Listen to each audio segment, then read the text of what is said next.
Hello everyone, welcome to ज्ञान IQ। आप सभी का बहुत बहुत स्वागत है ज्ञान IQ में। और आज जो है पेडागोजी एक्सपर्ट सीरीज का नेक्स्ट पार्ट है, उसको हम कंटिन्यू करेंगे। और इसमें जो है आज मैं टॉपिक ले रही हूँ आपका लर्निंग। बेसिकली लर्निंग में बहुत सारी चीजें हैं। लर्निंग अपने आप में बहुत बड़ा टॉपिक है, तो इसको एक वीडियो में कवर करना इज नॉट पॉसिबल। सो आज हम बेसिकली लर्निंग के बारे में जानेंगे कि अधिगम होता क्या है, अधिगम की क्या कैरेक्टरिस्टिक्स है, उसका नेचर क्या है, और कितने स्कूल ऑफ थॉट्स हैं लर्निंग प्रोसेस को क्या क्या मानते हैं, क्या समझते हैं। जैसे बिहेवियरिज्म हो गया, ह्यूमनिस्टिक अप्रोच हो गई, तो ये अप्रोचेस लर्निंग के बारे में क्या मतलब पर्सपेक्टिव रखती हैं, इन सब चीजों को आज की वीडियो में हम समझेंगे। ठीक है, तो भाई चलिए बिना किसी और चीज के हम अपनी इस वीडियो को स्टार्ट करते हैं। Learning. So first of all हम इसकी डेफिनेशन की तो बात नहीं करेंगे कि एक एग्जैक्ट डेफिनेशन आप लेंगे तो आप लर्निंग को अच्छी तरह से नहीं समझ सकते हैं। लर्निंग की बहुत सारी कैरेक्टरिस्टिक्स होती हैं, यानी कि आपका जो अधिगम है, अधिगम के बारे में आपको जानकारी चाहिए तो आप सिर्फ एक लाइन में उसको नहीं समझ सकते हैं। ठीक है, खैर जो भी है, मोटा मोटा इस लर्निंग को किस तरह से हम डिफाइन कर सकते हैं वो मैं आपको बताती हूँ कि बेसिकली लर्निंग होती क्या है। एक प्रोसेस ऑफ बिहेवियर मॉडिफिकेशन है। बिहेवियर मॉडिफिकेशन को हिंदी में कहेंगे आपके व्यवहार में कोई चेंज आता है, उसका एक प्रोसेस है जिसको हम लर्निंग बोलते हैं। वो चेंज किस किस तरह से आता है, देखो बिहेवियर मॉडिफिकेशन या फिर अधिगम में जो परिवर्तन होते हैं, सॉरी व्यवहार में जो परिवर्तन होते हैं, वो आपके जन्मजात से नहीं होते हैं कि भाई इस स्टेज पे अब ये हम कर देंगे, इस स्टेज पे ये कर देंगे, ऐसा नहीं है।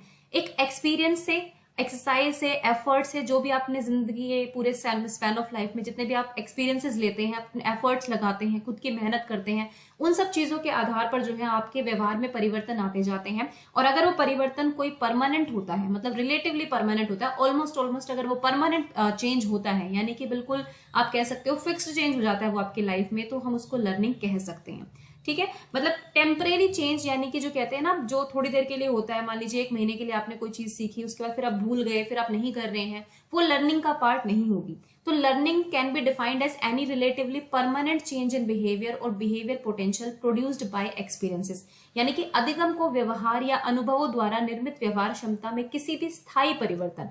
परमानेंट का मतलब होता है स्थायी, यानी कि आ गया है आप में परिवर्तन, उसके रूप में आप परिभाषित कर सकते हैं। ठीक है, मान लीजिए आप स्कूटी चलाना सीखते हैं, आप साइकिल चलाना सीखते हैं, है ना। एक बार आप देखेंगे कि आपने 1 महीने की प्रैक्टिस कर ली, आप फिर रेगुलरली चला रहे हैं, तो बेसिकली वो आपका परमानेंट चेंज आ जाता है आपके बिहेवियर में कि आपको चलानी आ गई है, तो वो लर्निंग कहलाएगी। लेकिन मतलब मैंने नहीं देखा है ऐसा कि लोगों को एक बार आ जाती है उसके बाद वो क्या भूल जाते हैं, ऐसा मैंने नहीं देखा है। जो भी ड्राइविंग करते हैं, जो भी राइडिंग करते हैं, ठीक है, तो मतलब जब आपको लगे कि आपके बिहेवियर में वो चेंज जो है वो परमानेंटली आ गया है, तो वो आप लर्निंग उसको मान सकते हैं। Process of behaviour modification through experiences, exercise and efforts. इसके अलावा चलिए, ये तो एक छोटी सी डेफिनेशन है, मैंने कहा ना कि आप एक डेफिनेशन में उसको नहीं समेट सकते हैं, बहुत सारी चीजें होती हैं। इसके साथ साथ बहुत सारी आदतें आप अपनाते हैं, बहुत सारा एटीट्यूड आप लेकर आते हैं जो आपका जीवन पर्यंत चलता रहता है। कोई ऐसा ज्ञान होता है जो आपके साथ जीवन भर चलता है, वो सब लर्निंग में आता है अगर वो आपकी जिंदगी में परमानेंट जगह बना लेता है। ठीक है, आप किस तरह से नई चीजें करते हैं, नई चीजें करके सीखते हैं, फिर उनको आप भूलते नहीं बल्कि अपनी जिंदगी का एक हिस्सा बना लेते हैं, तो वो भी लर्निंग का पार्ट होता है। ठीक है, एक तरह का प्रोग्रेसिव बिहेवियर आप इसको कह सकते हैं। अब देखिए, कोई बिहेवियर जो होता है, अब ये नहीं है कि लर्निंग में जो भी होगा वो सारा पॉजिटिव चेंज होगा, ऐसा नहीं है। कई बार हम नेगेटिव चीजें भी सीख लेते हैं, वो भी एक लर्निंग का पार्ट होता है। तो ये नहीं देखना है कि नहीं हमेशा पॉजिटिव ही होगी लर्निंग। अधिगम है ना सिर्फ, उसमें नेगेटिव या पॉजिटिव अभी नहीं है, उसमें केवल है अधिगम। चाहे आपने कोई बुरी आदत सीख ली है, चाहे आपने कोई अच्छी आदत सीख ली है, लेकिन अगर वो परमानेंटली आपके बिहेवियर का, आपके व्यवहार का एक पार्ट या हिस्सा बन गई है, तो वो लर्निंग कहलाएगी। ठीक है, तो आई थिंक इसमें कोई कंफ्यूजन आपको नहीं होना चाहिए। और जो चीजें हैं लर्निंग के बारे में, देखिए लर्निंग के बारे में क्वेश्चन जो है आपको स्टेटमेंट पर आ सकते हैं कि ये डिफरेंट स्टेटमेंट जो है वो लर्निंग के बारे में ठीक है या नहीं है। ठीक है, लर्निंग की डेफिनेशन पूछी जा सकती है, या फिर आपको कंफ्यूजिंग स्टेटमेंट दी जा सकती है, तो वो आपको पता होना चाहिए। ठीक है, अब जरा और चीजें देखते हैं इसके बारे में। Learning is not acquired by birth, but it is the process of acquiring competence by using hereditary resources. देखो, अधिगम मैंने वही कहा, अधिगम जन्म से प्राप्त नहीं होता है। मैंने कहा ना, आप अपने अनुभवों के थ्रू जो है उसको चीज को डेवलप करते हैं, बल्कि वंशागुणित संसाधनों का उपयोग करके योग्यता प्राप्त करने की प्रक्रिया है। हमें पता है कि हेरिडिटी और एनवायरमेंट जो है आपका वही 50-50 कंट्रीब्यूशन वाली जो डिबेट होती है कि हेरिडिटी ज्यादा रोल प्ले करती है या फिर आपका एनवायरमेंट। तो इन दोनों चीजों का जब असर होता है, हम जिंदगी के अनुभवों को प्राप्त करते हैं, उसके बाद जो हमें अधिगम होता है वो आपकी लर्निंग होती है। तो यानी कि बाय बर्थ तो हमें ऑब्वियसली नहीं होता है। उसके बाद टेम्परेरी चेंज, यानी कि अस्थायी परिवर्तन अधिगम नहीं होगा। मैंने आपको पहले बता दिया है कि लर्निंग हमेशा परमानेंट होती है, यानी कि वो स्थायी होती है, वो अस्थायी नहीं होती है। Not only the modification of behaviour by acquiring good things as per the social norms is learning, but even behavior modification by acquiring bad things come under learning. ये भी चीज मैं आपको पहले बता चुकी हूँ कि केवल अच्छी चीजें ही नहीं, अगर आप कोई बुरी चीज भी सीखते हैं, कई लोग नशा करना सीख लेते हैं, कई लोग शराब पीना सीख लेते हैं, जो कि जीवन पर्यंत चलता है, फिर वो छोड़ते ही नहीं है, तो वो चीज जो है वो भी लर्निंग का पार्ट बन जाती है। यानी कि वो बुरी आदतें सीख रहे हैं, बट वो अधिगम तो उनका भी हो ही रहा है। तो नेगेटिव पॉजिटिव दोनों ही तरह के आपको अधिगम हो सकते हैं। अब जरा नेचर की बात कर लेते हैं कि नेचर ऑफ लर्निंग क्या है, मतलब लर्निंग की जो प्रकृति है, यानी कि अधिगम की प्रकृति क्या होगी। Learning is a process not a product. ये बहुत बार स्टेटमेंट्स में क्वेश्चन आते हैं कि लर्निंग क्या है, क्या वो एक प्रोडक्ट है, क्या वो प्रोसेस है। जब हम ये बात करते हैं कि लर्निंग एक परमानेंट चेंज है, यानी कि वो स्थायी परिवर्तन है, तो हम ये मान लेते हैं ठीक है, अब तो हमें उत्पाद के रूप में वो मिल चुका है। भाई प्रोडक्ट कैसे आता है, आपने एक्सपीरियंस लिया, आपने कुछ किया, आपने एफर्ट डाले, उसके बाद एक चीज आपको मिलती है, तो हम कहते हैं कि वो प्रोडक्ट है हमारा।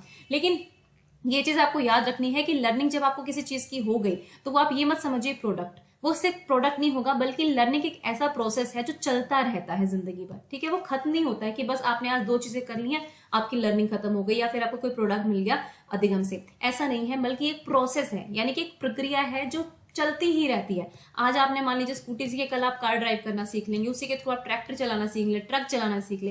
कहने का मतलब ये है कि कोई भी एक प्रोडक्ट के रूप में आपको चीज नहीं मिल रही है, बल्कि वो प्रोसेस के रूप में, प्रक्रिया के रूप में चलती रहेगी।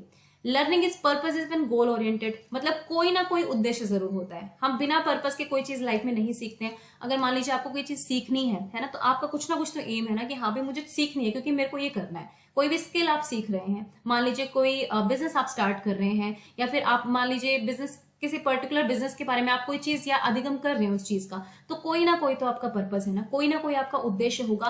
तो यानी कि हमेशा लर्निंग पर्पसफुल होती है, वो ऐसा नहीं होता कि आपको कोई उद्देश्य नहीं है और आप लर्निंग कर रहे हैं।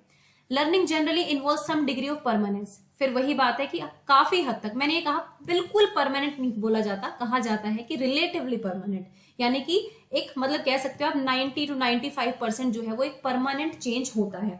Learning is universal and continuous, यानी कि ये सार्वभौमिक है, सार्वभौमिक रूप से चलती रहती है। ऐसा नहीं है एक पर्टिकुलर स्थान पे ही होगी या फिर एक पर्टिकुलर जगह पर होगी, ये आपकी निरंतर चलती रहेगी। ओके, और निरंतर है जो मैं आपको बता चुकी हूँ।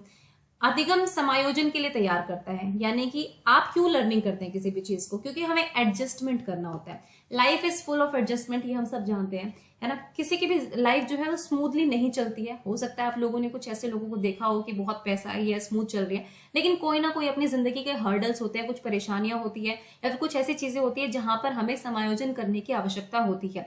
तो लर्निंग क्या करती है, आपको एक तरह से तैयार करती है। जब आप नई चीजें सीखते हैं, कुछ चीजें भूल जाते हैं, है ना, कुछ चीजें नहीं सीखना चाहते हैं, वो क्या ना, कुछ पर्पस होता है। उस पर्पस के लिए यही है कि आप अपनी लाइफ में अच्छे तरह से समायोजित हो पाए, समायोजन कर पाए, इसलिए आप लर्निंग करते हैं।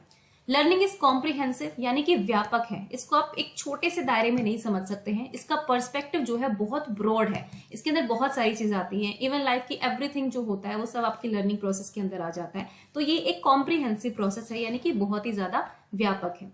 ओके, तो आई थिंक लर्निंग के बारे में बहुत सारी चीजें आपने सीखी है। और देखते हैं, learning is change in response और बिहेवियर मे बी फेवरेबल और अनफेवरेबल। वो मतलब कि आपके लिए अनुकूल भी हो सकता है और प्रतिकूल भी हो सकता है। नशा सीखना आपकी सेहत के लिए हानिकारक हो सकता है, तो वो आपकी सेहत के लिए बिल्कुल प्रतिकूल है ना। और आपने अगर सीख लिया है कि नहीं हम तो हरी सब्जियां खाएंगे, हमें आयरन चाहिए, हमें ये चाहिए, तो वो बेसिकली आपका व्यवहार में जो है वो एक तरह से फेवरेबल हो गया आप लोगों के लिए। तो हो वही नेगेटिव और पॉजिटिव वाली बात है। Learning is organising experiences. Learning के थ्रू जो है आप अपने एक्सपीरियंसेस को, यानी कि अपने अनुभवों को एक तरह से ऑर्गेनाइज करते हैं। देखिए, आपके जो भी अनुभव होते हैं वो रैंडमली ऐसे प्रेजेंट नहीं होते हैं। क्योंकि हमारी लाइफ का एक पर्पस होता है, हम पर्पसफुल तरीके से करते हैं, तो हम अपने मेंटली उन चीजों को एक तरह से ऑर्गेनाइज करते चलते हैं। जैसे कि आपने पियाजे की थ्योरी में पढ़ा होगा, स्कीमा वाली बात है। तो हम बेसिकली लर्निंग में जो है हम अपने एक्सपीरियंस, अपने अनुभवों को जो है संगठित करके चलते हैं। Instincts and reflexes are not learning. अब देखो ये क्या है, अब मेरी इंस्टिंक्ट ये कह रही है ना, मेरी वृत्ति ये कह रही है मुझे कि ये होना चाहिए, वो होना चाहिए, दिस इज नॉट लर्निंग। अब रिफ्लेक्सेस का मतलब क्या है, मान लीजिए आपने किसी हॉट प्लेट को टच कर लिया है और आपने एकदम से हाथ हटा दिया, अगली बार भी आप हाथ हटा रहे हैं, तो वो एक तरह का रिफ्लेक्स एक्शन हो सकता है, वो लर्निंग नहीं होगी। अंडरस्टैंड दैट कि कुछ रिफ्लेक्सेस होते हैं, क्योंकि हम एनवायरमेंट में बहुत सारे स्टिमुलस से या फिर उद्दीपकों से जो है हम डील करते रहते हैं, तो कई बार हम रिफ्लेक्सेस देते हैं या फिर कई बार हम रिफ्लेक्स एक्शन करते हैं। आपने साइंस में भी पढ़ा होगा। तो ये चीजें जो होती हैं कि लर्निंग का पार्ट नहीं होती है, ये चीज आपको याद रखनी है। Learning does not include changes in behaviour on account of maturation, fatigue, illness और ड्रग।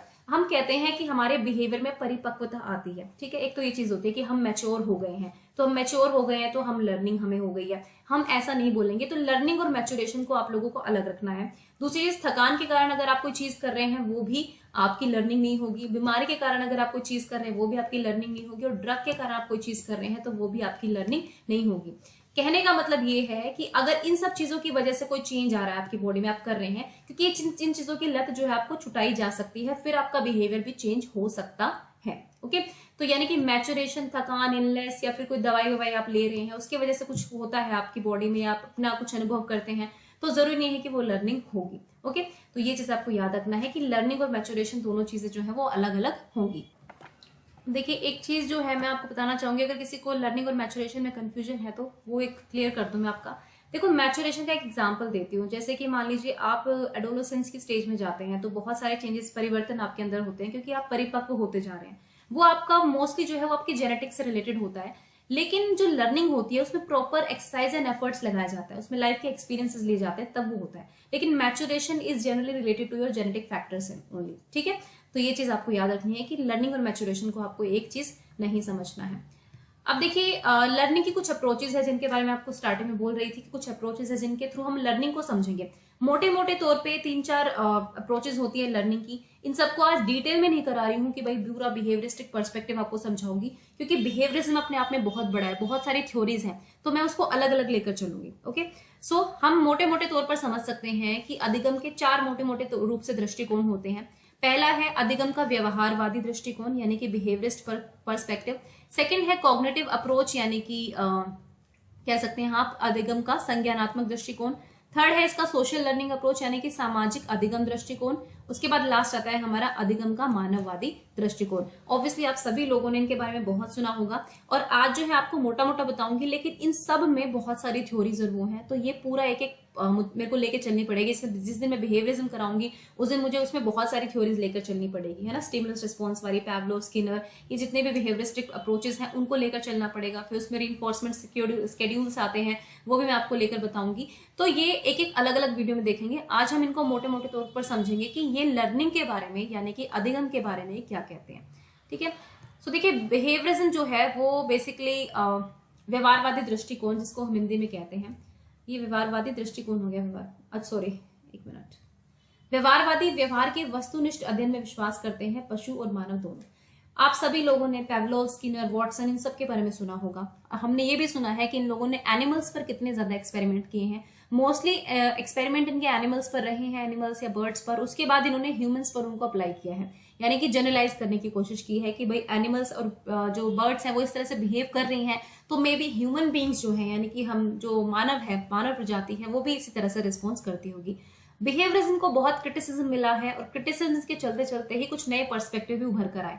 लेकिन ये अपने आप में बहुत बड़ी बात है कि बिहेवियरिज्म सबसे पुराने वाला पर्सपेक्टिव है, तो हम इसको पूरी तरह से नकार नहीं सकते। कई चीजें इनके भी बहुत सही हैं, ठीक है।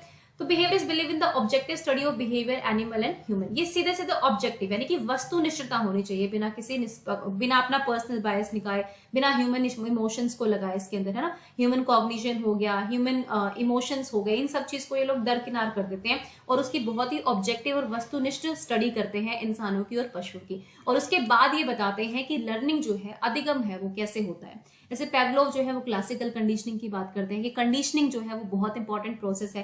सारा जो लर्निंग प्रोसेस होता है वो कंडीशनिंग के थ्रू होता है। अगर हम स्किनर की बात करें तो वो स्टिमुलस रिस्पॉन्स की बात करते हैं, है ना। उसके बाद वो नेगेटिव और पॉजिटिव रिइंफोर्समेंट्स की बात करते हैं। तो ये जो सारी चीजें हैं, बिहेवियरिज्म जो ये है, ये बहुत ही ऑब्जेक्टिव स्टडी करता है इन चीजों के ऊपर। और ये बेसिकली आपने लर्निंग की थ्योरी पढ़ी है, अगर आपने क्लासिकल कंडीशनिंग पढ़ी होगी, आपने स्टिमुलस रिस्पॉन्स की थ्योरी पढ़ी होगी, अगर आपने जो है ऑपरेंट कंडीशनिंग पढ़ी है, तो ये सारी जो है आपकी लर्निंग के ही पर्सपेक्टिव है, यानी कि बिहेवियरिज्म के अंदर आता है। They believe that one unit of knowledge gets associated with new unit of knowledge by virtue of similarity, contrast, contiguity। मतलब ये मानते हैं कि भाई जो पुरानी एक पहले की इकाई है, ज्ञान की एक इकाई समानता या कितनी विपरीत है दूसरी इकाई से, उस तरह से जुड़ जाती है। मतलब अगर दो लोग बिल्कुल अलग हैं तो वो कैसे आपस में कनेक्टेड हैं, दो लोग बिल्कुल एक जैसा बिहेवियर कर रहे हैं तो कैसे कनेक्टेड हैं, है ना। अगर जैसे स्टिमुलस रिस्पॉन्स का इन्होंने बताया था, उसके बाद इन्होंने रीइंफोर्समेंट स्केड्यूल्स की बात करी है, जैसे स्किनर ने बात करी है, आगे हम पढ़ेंगे उसमें।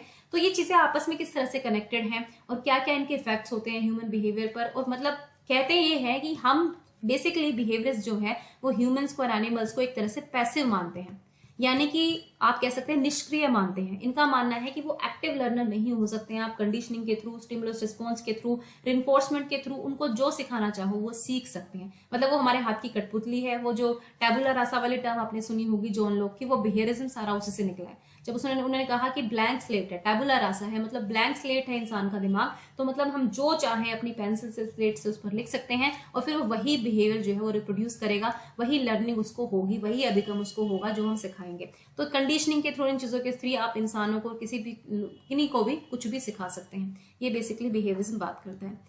नेक्स्ट बात करेंगे हम, ओके चलो इसके बारे में और भी है slide. It's chief emphasis on environment, मतलब बेसिकली ये इसका मुख्य जोर जो है पर्यावरण पे है, मतलब बाहर से हम क्या कर सकते हैं उनके ऊपर, उसके through. Conditioning is the key to understanding behaviour which is composed of stimulus and response links and can be successfully analysed by the objective scientific method. ठीक है, ये कहते हैं कि अनुबंधन, बेसिकली जो कंडीशनिंग है व्यवहार की समझ की कुंजी है, जो स्टिमुलस और रिस्पॉन्स यानी कि उद्दीपक और प्रतिक्रिया में संपर्क से बना है, और इसका वस्तुनिष्ठ वैज्ञानिक तरीके से सफलतापूर्वक विश्लेषण किया जा सकता है। ऑब्वियसली जब ये एक्सपेरिमेंट्स कर रहे होते हैं तो आप मान लीजिए इनकी जो अप्रोच है वो साइंटिफिक है, लेकिन ये थोड़ा भूल जाते हैं यहाँ पर कि ह्यूमन इमोशंस बहुत बड़ी चीज है जिस पर आप सब कुछ एक्सपेरिमेंट नहीं कर सकते हैं, उनको लैब्स में टेस्ट नहीं किया जा सकता है। ह्यूमन फैक्टर बहुत इंपॉर्टेंट होता है, ठीक है। और ह्यूमन कॉग्निशन हो गया, उसकी मोटर डेवलपमेंट, उसका इमोशनल डेवलपमेंट, उसका मोरल डेवलपमेंट, एवरीथिंग मैटर्स। तो ये चीजों को ये जो बिहेवियरिज्म है ये दरकिनार कर देता है। नेक्स्ट है हमारी कॉग्निटिव अप्रोच टू लर्निंग यानी कि संज्ञानात्मक दृष्टिकोण।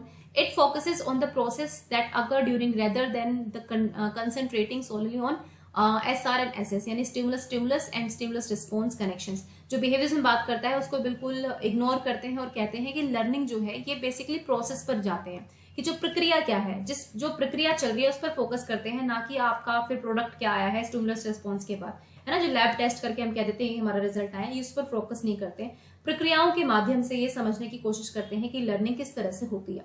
This form of learning show up in insight learning, latent learning. ये बेसिकली इसके लर्निंग के अप्रोचेस हैं। इनसाइट लर्निंग, लेटेंट लर्निंग, इनके बारे में हम डिटेल में बात करेंगे। साथ ही साथ कॉग्निटिव अप्रोच में आप पियाजे की अप्रोच को भी देख सकते हैं, है ना, क्योंकि पियाजे भी संज्ञानात्मक दृष्टिकोण को बहुत अच्छे स्ट्रांगली प्रेजेंट करते हैं। हालांकि वो कंस्ट्रक्टिविज्म में चला जाता है, क्योंकि वो जो है एक कंस्ट्रक्टिविस्ट थे जिन्होंने बच्चे को बहुत ही एक्टिव माना था। हालांकि एक्टिव इन लोगों ने भी माना है। इनसाइट लर्निंग और लेटेंट लर्निंग जब मैं आपको पढ़ाऊंगी तो उसमें आपको पता चलेगा। तो कहने का मतलब है कि ये प्रोसेस पर फोकस करते हैं rather than focusing on SR and SS connection. तो चलिए अब नेक्स्ट पर्सपेक्टिव पर चलते हैं। देखिए मैं इनको अभी डिटेल में नहीं करा रही हूँ, जस्ट दे रही हूँ, क्योंकि डिटेल में कराऊंगी तो उसके लिए बहुत लंबी वीडियोस हो जाएंगी, तो इनको अलग से कराऊंगी, ठीक है। जैसे सोशल लर्निंग अप्रोच पूरी कराऊंगी आपको, जो भी इसके अंदर अंतर्गत आते हैं, चाहे बैंडुरा हो गया, जो भी हो गए, उन सब के बारे में। नेक्स्ट है हमारा सोशल लर्निंग अप्रोचेस यानी कि सामाजिक अधिगम प्रोसेस, सोशल लर्निंग थ्योरीज। और सोशल लर्निंग थ्योरीज की अगर बात करें तो सबसे ऊपर जो है इसमें एल्बर्ट बैंडुरा का नाम आता है, जो बेसिकली इसको हम मानते हैं कि पहले जो है इन्होंने अपना सामाजिक अधिगम का सिद्धांत दिया था, लेकिन बाद में इन्होंने इसको चेंज कर दिया था। पहले सोशल लर्निंग था, लेकिन बाद में इनको सोशल कॉग्निटिव अप्रोच इन्होंने अपनाई थी। तो पहले ये बिहेवियरिस्ट नहीं थे, पहले से भी नहीं थे, क्योंकि इनकी अप्रोच जो है वो थोड़ी अलग थी। इन्होंने कहा मैं पूर्ण रूप से आप बिहेवियरिस्ट मुझे नहीं कह सकते हैं।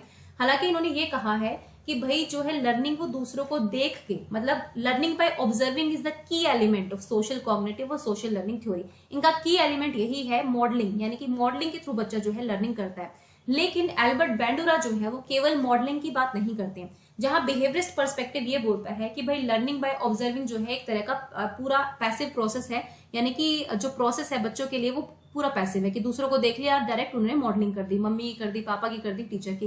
लेकिन बैंडुरा इन सबसे अलग थे। बैंडुरा कह रहे थे कि इसके अंदर कॉग्निटिव फैक्टर इंक्लूड होता है, यानी कि जो संज्ञानात्मक पर्सपेक्टिव है वो इंक्लूडेड है। बच्चा जब मॉडलिंग करता है तो वो सिलेक्शन करता है, वो ऐसे ही रैंडमली किसी की भी मॉडलिंग नहीं करेगा। मतलब वो पहले सबको ऑब्जर्व करेगा और उसको ये लगेगा कि हाँ ये बिहेवियर मेरे लिए अच्छा होगा, प्रोडक्टिव होगा, वो उस बिहेवियर को दोबारा रिप्रोड्यूस करेगा। ओके, तो एल्बर्ट बैंडुरा जो है वो बिहेवियरिस्ट से अलग विचारधारा रखते थे, तो इनको आप बिहेवियरिस्ट समझने की गलती ना करें।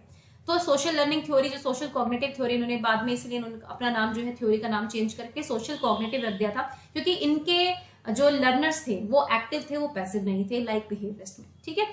Learning is the active construction of knowledge based on the observation interacting in the physical and social world. एक सेल्फ एफिकेसी वर्ड इन्होंने यूज किया था, सेल्फ एफिकेसी, जिसमें कहते थे कि बच्चा जो है सिलेक्शन करता है, अपने ऑब्जर्वेशन जो है उसकी बहुत ही सिलेक्टिव होती है, वो ऑब्जर्व करता है सब कुछ, लेकिन जब उसको एक्चुअल में कोई बिहेवियर मॉडलिंग करनी पड़ती है तो अपने संज्ञान का पूरे तरीके से यूज करता है। तो सोशल कॉग्निटिव अप्रोच ये बात करती है लर्निंग के बारे में।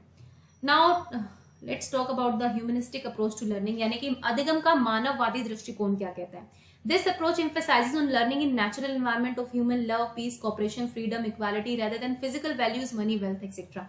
यानी कहने का मतलब है कि ये जो अप्रोच है पूरी तरह से मानवतावादी है। मानववादी दृष्टिकोण के नाम से आप समझ जाएंगे कि यहाँ पर हमारे ह्यूमन फैक्टर्स के जितने भी ह्यूमन फैक्टर्स होते हैं, चाहे वो हमारा इमोशंस है, चाहे वो हमारी वैल्यूज हैं, चाहे हमारी मोरल डेवलपमेंट की वैल्यूज हैं, है ना, जैसे लव है, प्यार है, शांति, कोऑपरेशन की, फ्रीडम की, इन सब की जो भावनाएं होती हैं ये आपकी लर्निंग पर पूरे तरीके से इफेक्ट डालती हैं। अब देखो, पहले अगर बिहेवियरिस्ट को याद रखें तो उन्होंने इस फैक्टर को बिल्कुल ही इग्नोर कर दिया था। उन्होंने कहा था कि नहीं, हम ऑब्जेक्टिव तरीके से स्टडी कर सकते हैं जिस तरह से हम साइंटिफिक मेथड्स में करते हैं, लेकिन उन्होंने कहा कि आप जो ह्यूमन एक एनवायरमेंट फैक्टर, जो ह्यूमन का फैक्टर होता है, ह्यूमन इमोशंस का फैक्टर होता है ना, वो हम उसको नहीं छोड़ सकते हैं। जो ह्यूमन वैल्यूज होती हैं उसको हम अलग नहीं कर सकते हैं। जब हम लर्निंग करते हैं, कोई एक्सपीरियंस लेते हैं, तो हम इन चीजों को इन्वॉल्व करते हैं। भाई कोई बंदा कितना इमोशनल है, कितना वो प्रैक्टिकल है, ये सारी चीजें डिपेंड करती हैं कि आप क्या सीख रहे हैं। ये को एग्जिस्टेंस पे बिलीव करता है, सह अस्तित्व में, शांति में पूरी तरह से। It believes that learning becomes effective when it is need based. मतलब बेसिकली ऑब्वियसली यहाँ पर हम कार्ल रोजर्स की बात करेंगे और यहाँ पर हम मैस्लो की बात करेंगे, तो हम नीड्स की बात करेंगे ना। इसके अंदर बेसिकली दो थ्योरीज आती हैं, एक तो कार्ल रोजर्स की थ्योरी आती है और एक आती है इसके अंदर ह्यूमनिस्टिक मैस्लो की थ्योरी, जो नीड बेस्ड थ्योरी आपने पढ़ी होगी। दोनों को मैं कंप्लीट कराऊंगी जब इस अप्रोच को हम पिकअप करेंगे। ओके, सो ये थ्योरी जो है मानवतावादी दृष्टिकोण है, ये आपको ज्यादा कनेक्ट कर पाएगी क्योंकि प्योरली ह्यूमन इमोशंस पर बेस्ड है, उनकी नीड्स पर बेस्ड है कि everything is based on our needs. जब हमें इस चीज की नीड होती है तो हमें ये अधिगम जरूरी हो जाता है, जब हम इससे ऊपर जाते हैं तो हमें इस अधिगम की जरूरत पड़ती है। तो बेसिकली इस तरह से हमारी लर्निंग प्रोसेस जो है वो चलता है। सो गाइज, ये थी आपकी अप्रोचेस, 4 बेसिक अप्रोचेस, और लर्निंग क्या होती है क्या नहीं होती है वो मैंने आपको बता दिया है। आगे हम लर्निंग के दूसरे पार्ट्स में देखेंगे, इन अप्रोचेस को धीरे धीरे लेंगे और उनको कवर करने की कोशिश करेंगे पूरी तरीके से, ठीक है। और जब क्वेश्चंस जो है बीच बीच में लाती रहूंगी, क्वेश्चन की सीरीज वगैरह जो है वो भी इंपॉर्टेंट होती है ना, लेकिन आप इस एक्सपर्ट सीरीज को भी देखते रहें क्योंकि ये बहुत इंपॉर्टेंट है, आपके कंसेप्ट क्लियर करने में बहुत आपको हेल्प करेगी। ओके, चलिए भाई, थैंक यू फॉर वॉचिंग ज्ञान IQ।